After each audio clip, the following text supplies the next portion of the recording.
Bueno, pues muy buenas tardes, lluviosas tardes, vuelve la lluvia a la ciudad y vuelve el aula alumni de la cultura. Ha pasado un poquito más de un año desde que un premio Goya se situó en esta mesa, en este mismo aula, en este mismo claustro.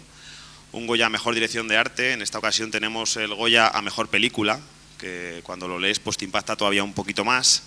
Bienvenidos y bienvenidas todos y todas a este aula alumni de la cultura. Estos aulas se celebran gracias a la colaboración, por supuesto, de la Universidad de Salamanca, representado hoy aquí por Marta, por dos decanos de nuestras facultades de Filología y de Ciencias Sociales y, por supuesto, por todo el equipo de alumni y todos vosotros, los socios y amigos de alumni, que formáis parte de este colectivo y que gracias a venir a estos encuentros, pues lo primero, seremos los siguientes en candidatos en invitaros a próximos encuentros siempre que os gusten. Y por supuesto os animamos a colaborar con alumni en las múltiples vías que tenemos. El ser socio es la más sencilla y simple, pero también tenemos mecenas, tenemos mentoring, tenemos muchos programas interesantes del mundo académico y del mundo también social, muy interesantes.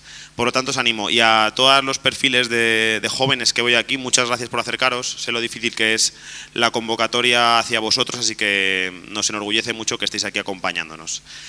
Sin más, vamos a comenzar porque nos gusta ser fieles con el tiempo, siempre lo hemos sido y lo vamos a mantener.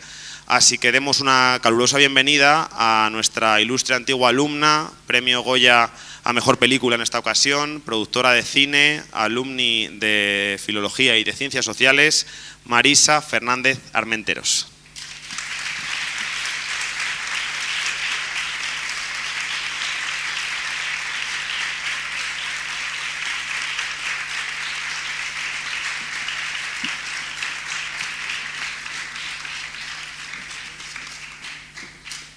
Ahora sí, Marisa, te pido que cojas el micrófono y lo primero de todo pues es darte la bienvenida a la que fue, y como hemos comprobado durante el mediodía, a la que fue tu casa de verdad.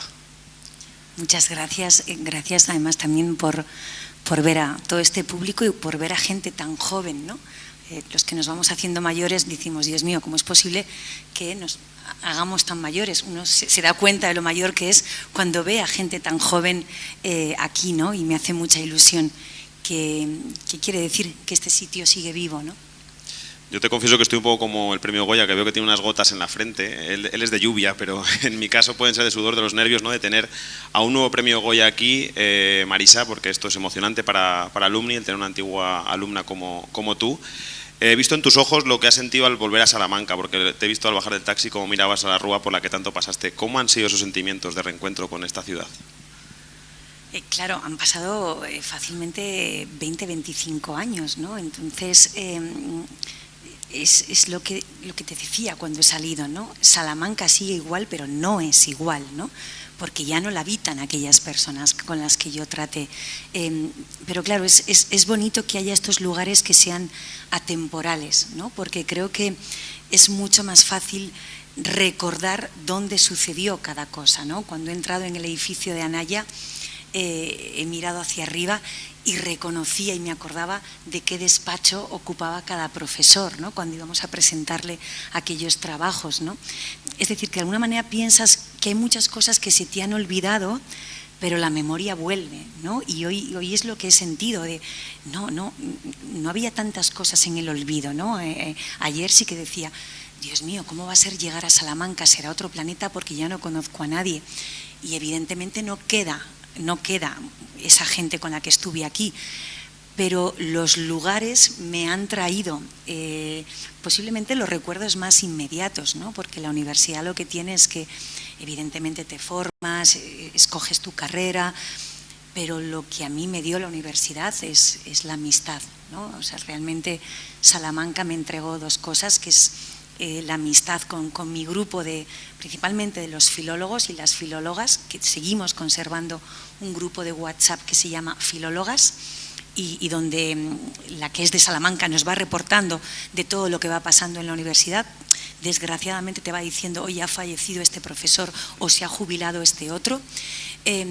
Y después, bueno, Salamanca a mí me regaló el cine en versión original. Si yo hoy me dedico al cine es porque aquellos miércoles días del espectador, y en la Filmoteca de Salamanca, incluso en las propias aulas de hispánicas y de audiovisual, yo vi mucho cine y vi cine en versión original, siendo esta una ciudad que es una ciudad de provincia. Aquí había ese cine y éramos muchos los estudiantes los que cada miércoles acudíamos, ¿no? Así que parte de mi vocación nació aquí y nació en tercero de carrera, cuando estaba estudiando teoría de la literatura, que primero se llamaba crítica literaria y después pasó a llamarse teoría de la literatura, y hubo un apartado dedicado a las adaptaciones del cine, ¿no? Las adaptaciones literarias al cine, y ahí sí que pensé, y sí me dedico, ¿no?, a ello, ¿no? Y afortunadamente le debo, el cine es un lenguaje audiovisual, pero afortunadamente le debo a ese lenguaje que me dejó filología hispánica y que después pude complementar con la formación que tuve en comunicación audiovisual. Nació aquí, sin duda alguna nació aquí, y nació en los cines Van Dyck y en los cines Bretón, que han desaparecido y que estaban al lado de la Gran Vía, ¿no? Si yo no hubiera visto todas esas películas que vi aquí, además las veías con los ojos muy abiertos, ¿no? Yo no tenía nadie alrededor que hiciese crítica cinematográfica, ¿no? Pero acudía todos los miércoles, ¿no? Lo que sí que piensas cuando vuelves aquí, o yo he pensado, es ¿cómo es posible con el poco dinero que tenías al mes que nos diera para hacer tantas cosas, ¿no? O sea, ¿por qué ahora me he dedicado a tener tantas necesidades, ¿no? Porque no tenías la percepción de, lógicamente nos faltaba el dinero, ¿no? Siempre nos faltaba el dinero, pero hacíamos muchas cosas aquí, ¿no? Porque supiste disfrutar Salamanca, la Salamanca académica, la Salamanca de cine, porque coincidían 3 cines, había muchos ciclos, sigue habiendo afición al cine, pero también disfrutaste la Salamanca que todo estudiante dicen que debe conocer, ¿no? Que es la Salamanca de noche, la Salamanca festiva, los colegios mayores, las residencias.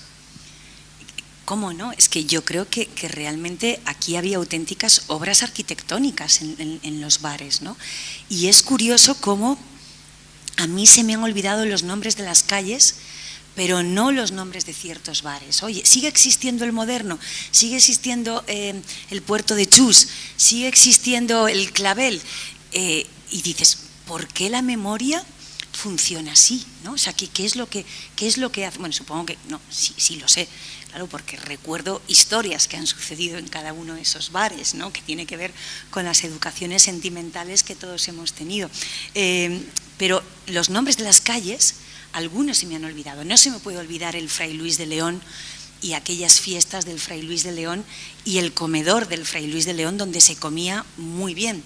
E íbamos allí con aquellos cocineros que ya se me ha olvidado el nombre, pero es que hay muchos recuerdos, ¿no? O cuando íbamos a Simago, que ya no existe, o sea, hay toda una generación que no sabéis lo que es Simago, pero íbamos a Simago a comprar los sábados, ¿no? Y sí, en la calle Toro, que es para los más jóvenes, Carrefour Express de la calle Toro. Es el Carrefour. Y ahí pues nos tenía que dar el dinero, porque era ese momento. O bueno, teníamos los primeros móviles, pero bajábamos a las cabinas de teléfono, ¿no? Y esto era maravilloso, porque tampoco recuerdo que si quedábamos en el Moderno, quedábamos en el Moderno, ¿no? No había cientos de mensajes que nos recordaran, estoy llegando, llego en 5 minutos, me retraso, ¿dónde estás? Allí nos veíamos, ¿no? Nos veíamos en los bares. Terminábamos siempre en el Metro, que era un bar que estaba en Gran Vía, que creo que ha cerrado. Y lógicamente estaban las superdiscotecas, pero las mirábamos con un poco de desdén, ¿no? Porque ahí venían los estudiantes americanos, que además, claro, los de filología también dábamos clase de español para extranjeros, ¿no? Sí, la verdad es que podría estar hablando toda la tarde, porque ahora me estoy recordando de muchas cosas, pero hay algo muy bonito que te deja pasar por una universidad. Es curioso, los filólogos, quien ha estudiado filología, no sé cuánta gente hay aquí de filología, pero hablamos en clave, ¿no? Está la yod latina, que es un tema de fonética, y cuando hay un problema en el grupo de WhatsApp de filólogos decimos, bueno, no te pongas yod ahora, y con eso ya nos entendemos, ¿no? O recordamos libros Y cómo no, recordamos los trabajos que hacíamos para aquellos profesores a mano. No, aquello era terrible. Y los libros que leíamos. Me parece bonito este contraste de bares abiertos, de bares cerrados, de móviles contra cabinas o contra absolutamente nada más que quedar. Pero me parece muy interesante también el cómo surgió la parte más informática, que quizás ahora estamos viendo otro momento, ya sabes con qué. Y también hay gente reacia y perfiles de académicos más reacios. ¿Cómo al final sucumbisteis, ¿no?, a escribir a ordenador, que sé que fuiste una férrea defensora de la escritura, de los trabajos a mano, en máquina de escribir y no pasar al ordenador? Es que es curioso, en aquella época filología estaba enfrente de derecho y éramos realmente dos idiosincrasias, ¿no? O sea, el desprecio que los de filología sentíamos por aquellos estudiantes de derecho que decíamos, toda esta gente ha escogido la carrera y no le interesa nada, ¿no? Y ellos nos miraban a nosotros como estos pobres que nunca van a tener trabajo. Porque claro, cuando tú estudias filología, tienes tan asimilado que eres un paria, ¿no?, que yo ahora mismo me siento tan orgullosa de ver cómo los amigos de filología hoy en día están todos con excelentes trabajos, y fue toda una generación que supo relacionar muy bien su carrera con otros estudios, ¿no? Entonces gozábamos de eso que se llama no tener complejo de superioridad, pero sí que despreciábamos un poco a los que no eran tan intelectuales, que tampoco es que nosotros lo fuéramos, como los de derecho, ¿no? Entonces, en aquella época, estoy hablando del año 97, 98, tú en la universidad, sobre todo en literatura, podías escoger o hacer trabajos, ¿no?, sobre un monográfico, pues no sé, sobre Arcipreste de Ita, Gonzalo de Berceo, quien fuese, o presentarte al examen. Y era mucho más gozoso hacer un trabajo como tal, ¿no? Y las de filología nos resistíamos a utilizar el ordenador. Eso era para la gente de económicas. Nosotras teníamos que escribir a mano, teníamos que trabajar a mano. Y contratábamos, que yo insisto, no sé de dónde sacábamos el dinero, contratábamos a un chico que íbamos a verle, él vivía al lado enfrente de la plaza, de la estación de autobuses, y ahí íbamos con todos nuestros trabajos a mano de, no sé, Antonio Boro Vallejo, y él los pasaba a máquina, y le pagábamos por palabra o por hoja, y sentíamos un gran desprecio por el ordenador. Un año después yo le debo a la carrera de comunicación audiovisual que me dijese: Marisa, actualízate. De hecho, en realidad mi actualización vino cuando me fui de Erasmus, porque cuando me fui de Erasmus a Bélgica, a Lovaina, yo ahí descubrí el email. Entonces, una vez que entras en ese mundo y que entras en esa cueva, ya no sales, ¿no? Que era un email que se llamaba Eudora. No sé si alguien aquí conoce el programa. Bueno, los más mayores, Dios mío, es como terrible, no puedo tener tanta edad. El programa Eudora era eso, ¿no? Y ya cuando volví a Salamanca, en la Facultad de Derecho, la universidad tenía allí 6 ordenadores, y los que éramos Erasmus, o los que habíamos ido Erasmus, ya veníamos pues muy modernos todos, y entrábamos en el buscador Altavista. No sé si alguien recuerda el Altavista, que es como el papá de Google o el abuelito de Google. Y ahí vino ese proceso.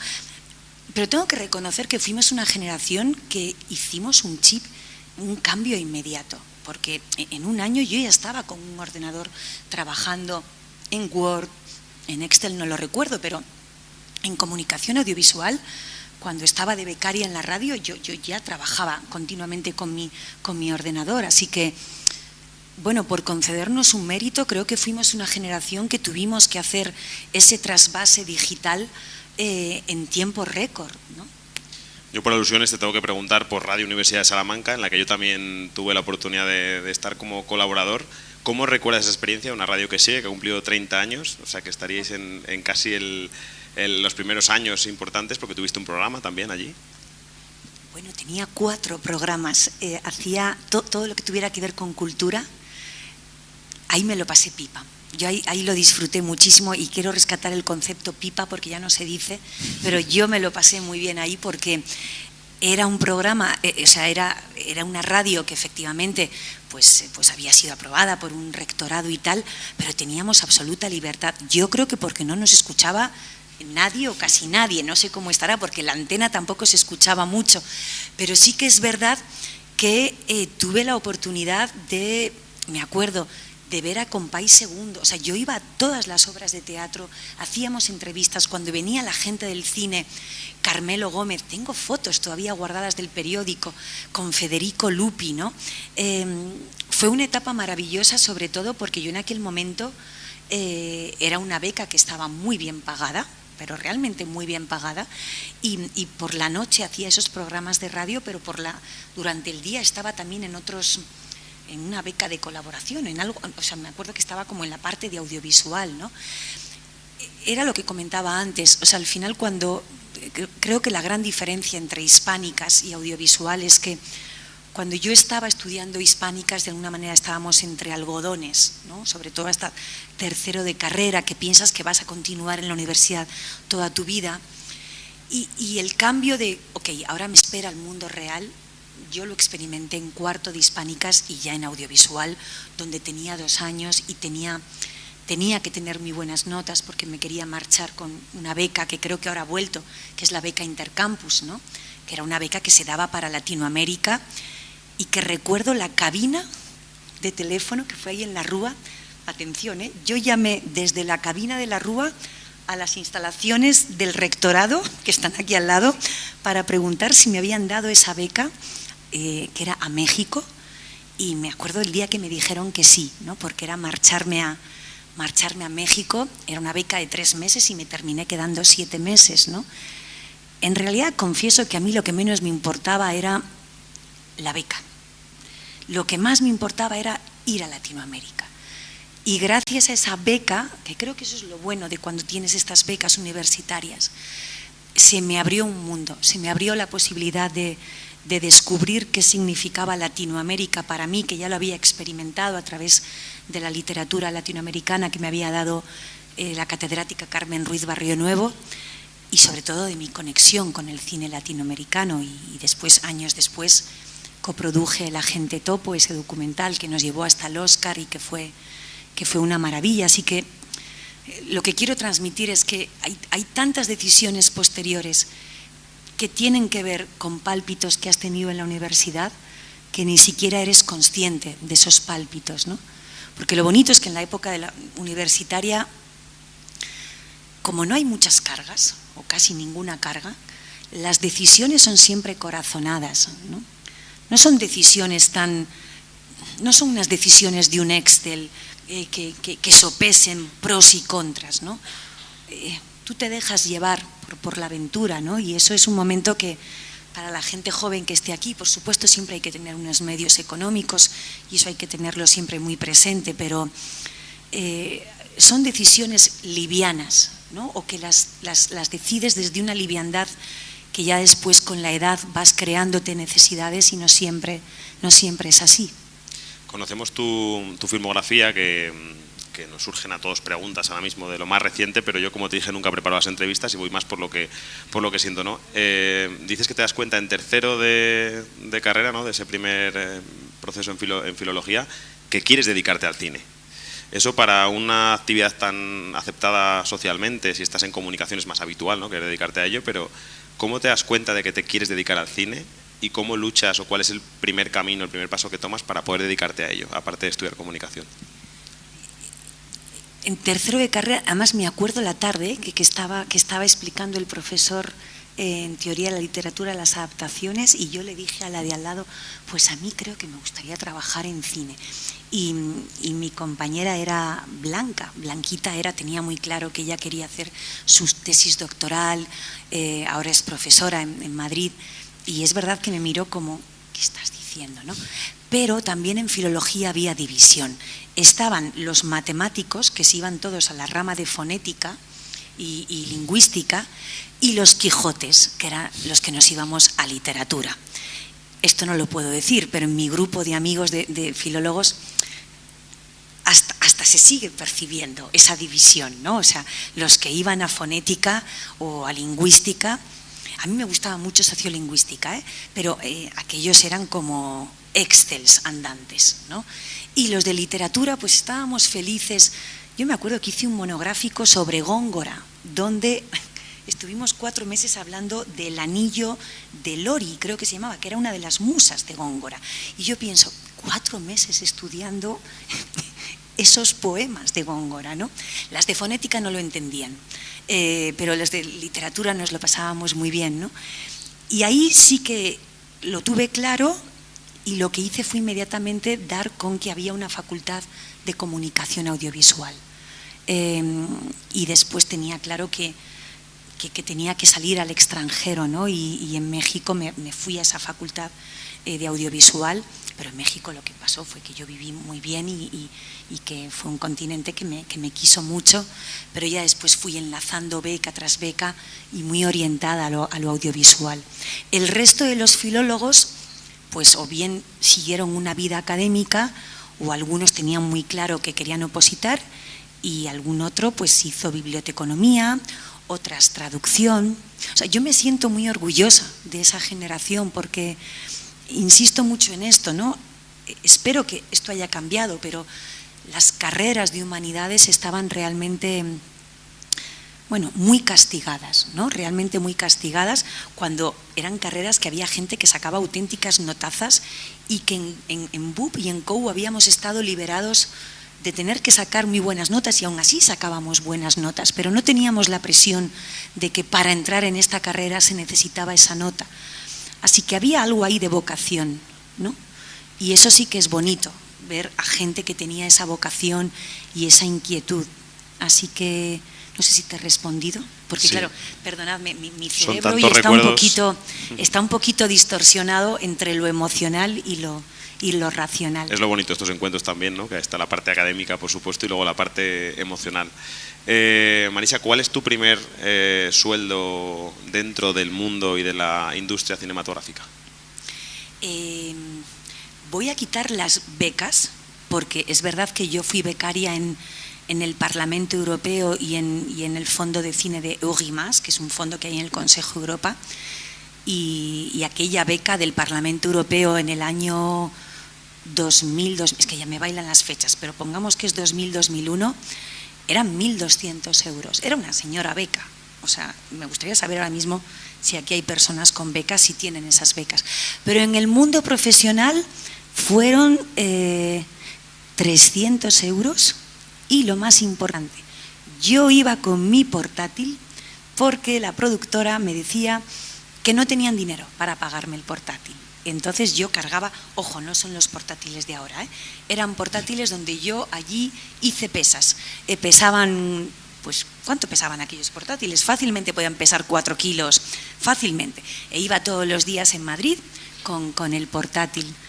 Trabajé muchas horas, leí muchos guiones, bueno, hubo que hacer de todo, ¿no? Es cierto que a veces cuando tratas con gente que tiene 24 o 25 años, está esta meta que parece un paraíso que se llama, cuando tenga 30 años tengo que haber conseguido todo esto.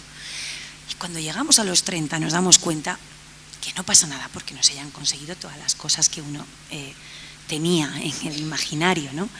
Lo que se necesita es que esa persona o todos sintamos que vamos evolucionando y que sobre todo que en ese mundo profesional nos dejan hacer cosas, nos dejan tener iniciativa, ¿no?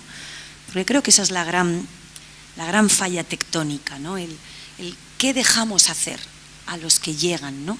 Que llegan con muchas más herramientas. Yo trabajo con gente joven y además yo quiero trabajar siempre con gente que esté entre 25 y 27 años, sobre todo como los que están como ayudantes, porque cuando leo un guión mi mirada ya no es la misma que la de ellos, ¿no? Yo tengo unos sesgos culturales y ellos tienen otros, ¿no? Y a mí me viene muy bien y reconozco toda la valía que me aportan, la mirada fresca y lógicamente lo que aportamos los que tenemos más experiencia, ¿no? Porque la experiencia es oro, ¿no? En un momento en el que se nos recuerda continuamente qué edad tenemos, ¿no? El edadismo nos late y nos persigue. La experiencia es una compañera de viaje maravillosa. Me consta que hay alumnos y alumnas de comunicación y creación audiovisual. Antes de entrar en la faceta de productora, que sé que hay muchas preguntas de cuál es tu día a día, Me gustaría que dieras algún consejo de por qué a ti te fue bien en ese camino de la industria cinematográfica o cuáles son las claves que tú puedes dar de modo general a los alumnos y alumnas que estén hoy aquí de comunicación. Ay, voy a darte la vuelta a la pregunta. Adelante. Porque siempre creo que en el factor de que te ha podido ir bien hay un componente de suerte. Yo sí que reconozco y pongo en valor en esto. Cuando uno termina una carrera como comunicación audiovisual, sabe que es una carrera que exige mucha práctica y que esa práctica puede pasar por tener que irse a otra ciudad, llámese Madrid, llámese Barcelona o llámese el extranjero, y que para eso se necesitan medios económicos, ¿no? Y ahí a mí mis padres me ayudaron, pero sigue partiéndome el alma ver a tanta gente que dices es buena y a lo mejor no ha tenido los recursos. Pero sí que es cierto que hoy en día hay muchas más escuelas, hay también muchas más becas, incluso la propia filosofía de las empresas es trabajar con mucha más gente joven, ¿no? O sea que por ahí siempre hay una rendija para poder acceder. Yo no quiero dar el consejo de cuáles son las claves porque ni yo misma. O sea, creo que la clave ha sido trabajar mucho, muchísimo y la perseverancia. Mi oficio es un oficio en el que hay muchos más noes que síes, pero tienes que ser perseverante y después tienes que ser una persona muy curiosa, ¿no? A mí me gusta hablar con la gente porque cuando me están contando una historia, es verdad que corren el peligro conmigo porque yo ya estoy viendo la posibilidad de si hay chicha para alguna película. No voy a hacer el relato de Almodóvar de la autoficción, ni mucho menos, pero hay que encontrar historias hasta de debajo de las piedras, ¿no? Eso a mí me gusta mucho. Pero sí que el único consejo que voy a dar es algo que posiblemente tenga que ver con mi generación. Yo he sido una persona que por mi educación judeocristiana, ¿no? Generacionalmente he pedido mucho permiso y mucho perdón. Y digo, Dios mío, pero ¿por qué pedía yo tanto permiso para hacer ciertas cosas? Y esto sí que veo que las generaciones jóvenes ahora no piden tanto permiso. Y yo les agradezco que a veces diga, prefiero que tomes la iniciativa y si te has equivocado, que tomes la iniciativa diciéndome qué vas a hacer, no me la vayas a liar muy parda, ¿no? O sea, esto es así, ¿no? Escribe este email, pero ponme en copia a mí y tienes que decir esto y esto y esto y esto. O sea, hay cosas, sobre todo cuando estás pidiendo dinero, que tienes que saber claramente qué es lo que va a decir esa persona al escribir. Pero creo que hay que tener la iniciativa, porque lo peor que te puede pasar es nada. O sea, el miedo es compañero de viaje, pero la adrenalina de tener esa iniciativa coloca el miedo en un sitio que es fantástico, ¿no? Y yo soy la primera, yo soy una persona muy miedosa y tremendamente conservadora y muy prudente con el riesgo. Pero si te rodeas también de gente de los mejores, sabes que estás en buenas manos, ¿no? Yo coproduzco todas mis películas. Coproducir significa que no soy la única productora. Siempre estoy rodeado de más compañeros, porque en una película, como en una tesis doctoral, estoy segura, quien haya hecho una tesis doctoral, que son esos 4 años, ahora ya estoy perdida con todas estas nuevas modalidades de programa, de fin, de, ¿cómo le llamáis? El TFA TFG, trabajo de grado, TFM y después estoy ya la un poco tesis. perdida con todo esto, pero si ya en una tesis doctoral hay montañas de entusiasmo, ¿no? Aunque hayas escogido el tema, aunque te gusta mucho el tema, en una película con una inversión de 3, 4, 5 millones de euros, ese entusiasmo tiene que estar a flote.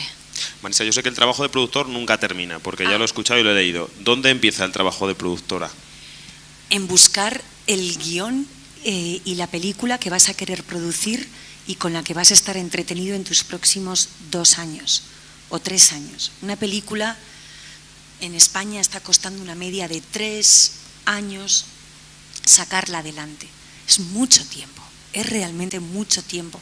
Por eso te tiene que acompañar la perseverancia y el entusiasmo y la curiosidad. Yo creo que hay tres razones fundamentales en el cine. La curiosidad. Si no tienes... Yo me levanto por la mañana y lo primero es ver el periódico, a ver qué indago hay. Libros, en este caso Isabel Coixet, que me dice, léete esto, aquí hay una posible adaptación. pero no siempre hay adaptaciones que las podamos llevar al cine, ¿no? Y el entusiasmo, porque tienes que tenerlo a flote para poder creerte esa película de ficción que no existe. O sea, en la literatura y en el cine trabajamos con un papel, ¿no? En la literatura el papel va a llegar al lector, en el cine el papel no sirve nada hasta que aquello esté rodado y estén unidas las imágenes, ¿no? ¿Cuál es tu consejo asesor o cuáles son tus pasos? Ya mencionabas a Coixet, precisamente, que una de tus asesoras, acostumbrada a mencionarla, pero aquí no lo es tanto. ¿Cuál es tu consejo asesor? ¿Cuáles son esos pasos que das hasta que te das cuenta o aceptas de verdad que la idea que has tenido de película o que habéis tenido el equipo va a poder salir adelante? ¿Cómo te aseguras de que ese proyecto pueda ser medianamente viable, lo primero, imagino? Claro, si te parece, vamos como con casos concretos que yo creo que van a poder ser más fáciles. Los domingos, que me imagino que mucha gente habrá visto aquí la película de Los domingos, Alauda nos presenta esta idea y nos dice un día allí al lado del Retiro, después de 5 lobitos, tengo una idea. Y todos ahí esperando qué era lo que nos iba a contar Alauda. Quiero hablar de una niña que se mete monja. Nos quedamos congelados. Yo no hacía más que decir, pero ¿quién va a tener interés en esta película? Pero claro, no se lo vas a decir a la directora y al director porque le hundes. Y nosotros le decíamos, pues nos suena muy bien, pero que va. Yo terminó la reunión con Alauda y llamé a Manu Calvo, uno de los socios, y le dije, ¿a quién le vendemos esta idea? O sea, ¿quién va a querer ir al cine a ver a una niña meter? Y encima una niña de clausura, una monja de clausura, ¿no? Pero hay que depositar confianza en quien te ha hecho 5 lobitos y sobre todo lealtad. En el cine, si has tenido una buena conexión con un director y una directora, a mí me gusta mantener esa relación de continuidad. Y era un voto de confianza, porque sabíamos que Alauda iba a llevarse esto a un universo que nos iba a gustar, ¿no? Ninguno de los que hemos hecho 5 lobitos, os lo aseguro, y es muy posible que no nos creáis, nadie de 5 lobitos, nadie de Los domingos pensábamos que la película iba a ganar este señor, que la película iba a tener todos estos premios, iba a tener 800.000 espectadores. No. Y me alegro de que nadie lo tuviera en la cabeza, porque cuando diseñamos una película o una historia, cuando yo trabajo con Isabel Coixet, tú estás centrada en el guión, tú estás disfrutando esos personajes. Recuerdo las reuniones de Los domingos. En realidad, aquí hay muchos filólogos o filólogas, una reunión de guiones, pues como algunas de las clases que tenía en filología hispánica, que coges un texto, analizas el texto, ves cómo funcionan esos personajes. Claro, en el audiovisual estás buscando también los criterios comerciales, estás pensando en muchas más cosas, ¿no? Pero eran unas reuniones preciosas porque no hablábamos como productores, hablábamos como ciudadanos. O sea, yo había tenido una educación católica, pero tengo una socia que ni el Padre Nuestro sabía rezar, porque claro, algunos son de Madrid, pero los que hemos crecido en ciudades como Santander o Salamanca, quien no sepa el Padre Nuestro es casi una rara avis, ¿no? Pero en Madrid sí que hay esa gente que ha estudiado en el colegio británico, en el colegio francés, que no habían pasado por esa educación. Y ahí sí que íbamos percibiendo que el guión nos daba, como decimos nosotros, para ser una película de café de sobremesa, ¿no? Una película que generaba una conversación, un debate. Pero en ningún caso nosotros sabíamos que iba a pasar todo esto. Y creo que es muy bueno que en el cine y en cualquier trabajo, pero sobre todo en el cine, por ser una profesión sobre la que hay proyectadas unas expectativas, trabajemos sin esa mochila, ¿no? Trabajemos de una manera muy inconsciente. A mí me gusta. Lo que pasa es que, claro, es difícil. Ya el próximo proyecto de Alauda es difícil que nos mantengamos, pero lo conseguiremos, porque a mí se me olvida todo esto. O sea, este premio es maravilloso, es fantástico, pero al día siguiente toca volver a empezar, ¿no? Y la decisión más difícil es cuál es la siguiente película que vas a hacer. Qué año de contrastes también, ¿no? Con Ciudad sin sueño, los domingos, quizá una película que la producción parece más sencilla, aunque luego habéis conseguido que la gente se crea que es un convento real, que son monjas reales. Habéis conseguido que nos metamos en la mesa de la familia como los domingos en nuestras casas. Habéis conseguido que la gente llore fuera del cine. Y luego con Ciudad sin sueño habéis conseguido algo también maravilloso, ¿no? Que es poner en un largometraje, en una gala, en una sociedad en general, una realidad muy dura que habéis vivido. Creo que como productora es la que más lo vive, ¿no? La realidad de todo el tema de la Cañada. Sí, Ciudad sin sueño es una película que se ha rodado en la Cañada Real, que para quienes no lo conozcáis es una zona muy pobre de Madrid, que está realmente al margen del sistema, y bueno, es una de las zonas de esa Cañada Real es donde más consumo de droga hay. Ciudad sin sueño no ha sido una película, ha sido una experiencia de vida, porque si yo volviera a hacer esta película creo que no sabría por dónde empezar de nuevo. Cada día había problemas y problemas y problemas. Daros cuenta que hemos trabajado como una comunidad gitana que no sabe lo que es el IVA, que no sabe lo que es un contrato, que, en fin, ellos lo de págame vía un contrato y un banco no lo saben. Entonces, nosotros recibimos ayudas públicas, por lo tanto uno no puede estar pagando en dinero B, hay que explicar, hay que hacer toda esa pedagogía. Pero realmente ha sido tan bonito hacer esa película porque, en primer lugar, ese dinero público ha sido para pagar a gente que normalmente no se va a beneficiar de la cultura, que normalmente viven al margen de la cultura. Y ver a ese niño protagonista que ganó el Goya y que no sabemos si se va a dedicar o no a esto, no lo sabemos, pero que se le ha dado la oportunidad de poder descubrir otro mundo. No obstante, bueno, hay muchos retos y muchos problemas que no son solo problemas políticos, son problemas de todos, ¿no? Es una comunidad que vive al margen, ahí hay un montón de niños y niñas que sí, están escolarizados, pero no van a clase. Y la gran pregunta es, ¿qué pasaría si esta gente se educara? A mí me ha servido esa película para darme cuenta realmente de lo importante que es la educación. Lo importante que realmente es la educación, porque es la única herramienta que te hace abrir ventanas al mundo, ¿no? que te hace conocer o al menos tener la curiosidad de qué hay más allá de ese mundo, ¿no? Y esto ha sido un gran reto y ha sido, sí, estaba rodando Isabel Coixet en Roma con 3 adioses, los domingos en Bilbao, Ciudad sin sueño en Cañada Real y Altas capacidades, que además está ahora mismo en cines y es una película que va sobre cómo los padres escogen el colegio para sus hijos, que pesan más, esto también valdría para universidades, pesa más el criterio educativo, pesa más con quién se van a relacionar tus hijos. Y recuerdo que un día subí en un taxi y el taxista me dijo, ¿a qué película le llevo hoy? O sea, era tal el trabajo que tenía entre las 4 películas que ahora he estrenado las 4 películas y necesito como entrar a desarrollar nuevas películas y estar invisible los próximos 2 años. Cuando digo invisible es no tener que ir a galas, ni a recoger premios, ni todo esto que es muy bonito pero quita mucho tiempo. Con ese esquema tan complejo, ¿dónde te sitúas? ¿Dónde te gusta situarte, ¿no? Con varios rodajes a la vez, con oficinas, patrocinios, búsqueda de, no sé, la productora jefa, ¿no? O parte de la producción general, ¿dónde se coloca y para que sobre todo el público y lo entendamos, ¿no? ¿Cuál puede ser un día normal de una productora cuando está una película en marcha?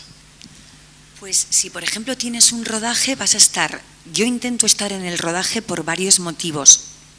En el rodaje los productores somos unos inútiles y todo el mundo nos pide que nos apartemos sin decírnoslo. Pero con educación, ¿no? Porque eres la jefa. Claro, o sea, es verdad que el cine es un sector muy jerárquico y cuando tú llegas a un rodaje, ese director y esa directora está marcando todo y después el equipo a los productores no les cuenta nada.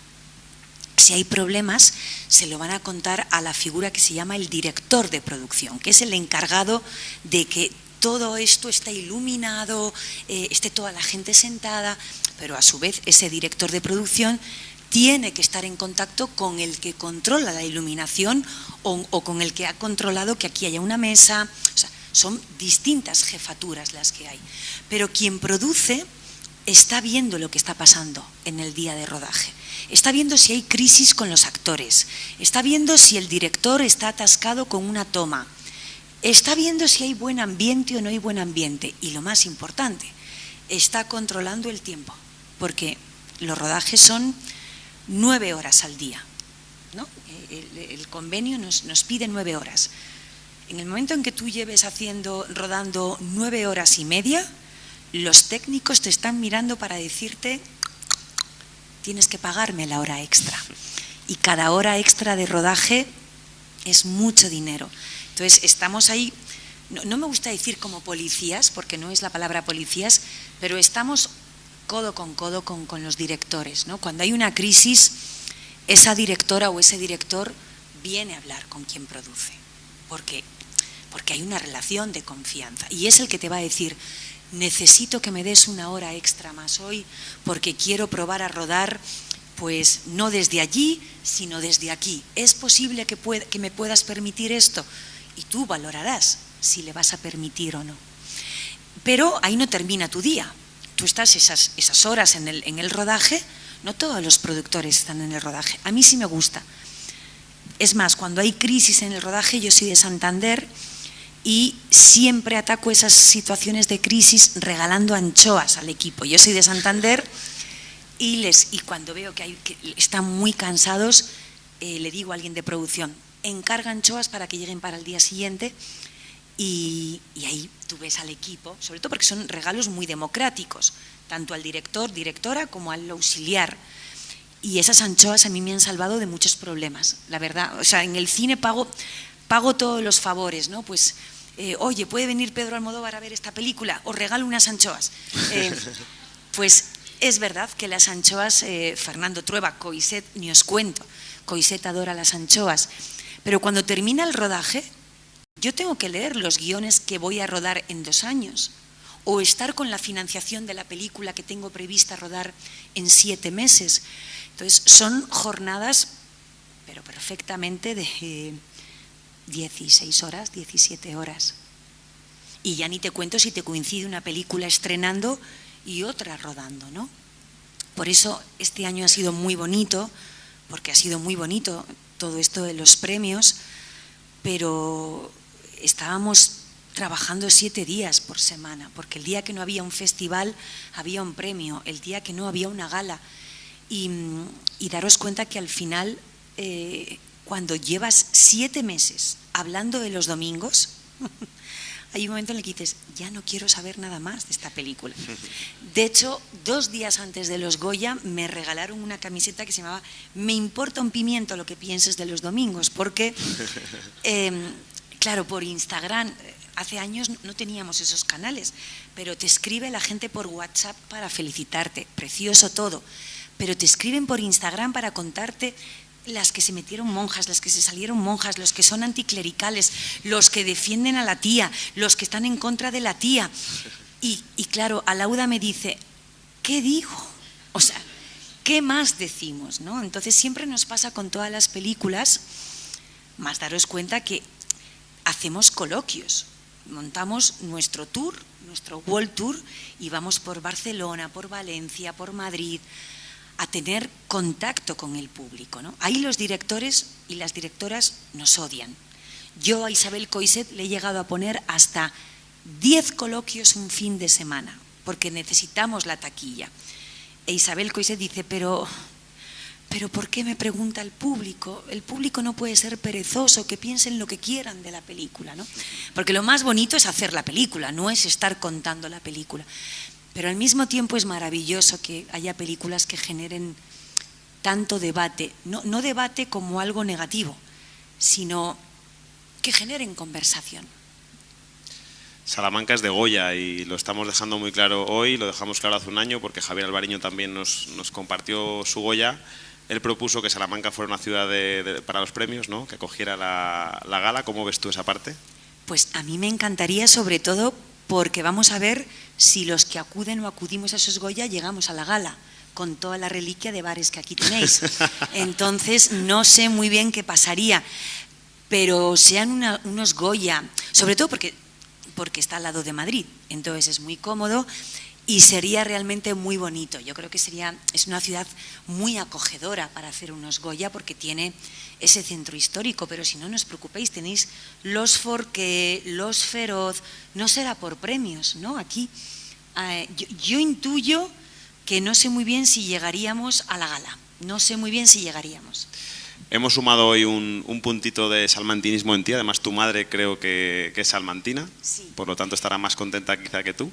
Mi madre es de Salamanca y reconozco que se me enfadó porque en los Goya yo dije a Santander, porque no me cabía, teníamos un minuto para hablar y mi madre dijo, ¿y cómo no has hablado de Salamanca?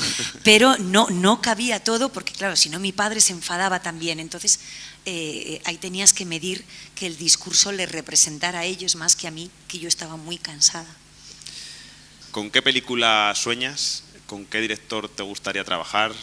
¿Qué proyecto es el que tienes en mente que has soñado o que nos quieras compartir hoy, si tienes alguno? Uy, bien difícil. Fíjate con qué director me gustaría trabajar. Voy a darte también la vuelta a la pregunta. Me hubiera gustado, por ejemplo, producir del cine reciente Fuerza Mayor, de Rubén Östlund, porque es una película que también habla muy muy bien de las contradicciones de unas clases medias altas y en las que es muy fácil reconocerse. ¿Películas soñadas? Pues claro, no os puedo contar los próximos proyectos porque me matan los directores o las directoras, pero las que tengo entre manos. Cada una de las películas son como hijos, ¿no? Y a todas les tienes mucho cariño. Hay algunas que te han dado más quebraderos de cabeza. Lo que te diría es que, Dios mío, que no me venga una película tan difícil en comunicación, ¿no? Porque en los domingos éramos los 4 productores y Alauda y tenemos un grupo de WhatsApp que se llama Lobitos por sorpresa, porque uno va dejando los títulos de las anteriores películas, ¿no? Y ya sabéis que en el grupo de los domingos había 5 grupos de WhatsApp: el grupo de comunicación, grupo de los productores, grupo con Alauda, el grupo de redes sociales. Se me ha ido lo que te quería decir, con Alauda, sí, algo se me ha ido, se me acaba de olvidar. El proyecto soñado que al final... El proyecto soñado, pues claro, me apetece mucho el jardín donde nos va a meter Alauda, porque lo bonito de esta profesión es meterte en jardines, pero Los domingos ha sido una película complicada en comunicación, porque había unas generaciones de izquierdas que han vivido la dictadura, que hacían una lectura de la película, otra parte de la población, posiblemente más ligada a la Iglesia Católica, que hacía otra lectura. Y ahora mismo, cuando acudimos a las salas de cine, todos los espectadores quieren saber qué piensan los directores de todo. Y los directores no son políticos, no son ni siquiera intelectuales, son solo directores de cine, ¿no? Entonces, cada acto de comunicación exigía una estrategia de comunicación. En ese grupo de WhatsApp, como era una película con temática religiosa, pues estaba Sor Fiestas, que era Sandra Hermida, que se ocupa de buscar los sitios para la cena, para la comida, y a mí me llamaban, Alauda me llama Sor Crisis, ¿vale? Me llama Sor Crisis porque yo puedo estar ganando el Goya, pero estar viendo el problema que va a haber mañana con algo relacionado con la película, porque yo soy especialista en estar anticipando problemas, es parte de mi trabajo. A Lauda le llamábamos Sor Paranoia, o sea que cada uno teníamos nuestro mote y en eso nos reconocemos. Pero ha sido una película, Un amor también fue una película complicada en comunicación, pero Isabel me decía, pero ¿por qué la gente se siente tan incómoda, ¿no? Entonces esas películas te quitan mucha energía. Pero la vida también va de eso, ¿no? Va de meterse en jardines así, porque si no sería todo muy aburrido. Te deseamos una más tranquila para ti, pero también una más tranquila para el espectador y que no se rompa tanto en el cine. No hace falta repetir lo de Los domingos ni lo de 5 lobitos. Gracias, Marisa. Tengo que cortar esta charla, que yo me quedaría aquí horas y horas. Lo que pasa que Marisa está en plena campaña de esta nueva película, siempre trabajando, como ha hecho, 16 horas al día. Le tenemos que dejar esas que le quedan para dormir. Gracias en nombre de la Universidad de Salamanca, de Alumni, Gracias por tu generosidad, por compartir este Goya, por compartir tu sabiduría, y yo me quedo con una expresión, una frase o un sentido hoy, ¿no? Que es que gracias por entre todos haber abierto esta latita de anchoas que has compartido con nosotros aquí en Salamanca, que bienvenidas a las anchoas, aparte del hornazo bueno que tenemos, bienvenidas a las anchoas. Marisa, muchísimas gracias. Muchísimas gracias a todos, esperamos en el próximo aula alumni de la cultura, de la ciencia, el que sea. Muchas gracias.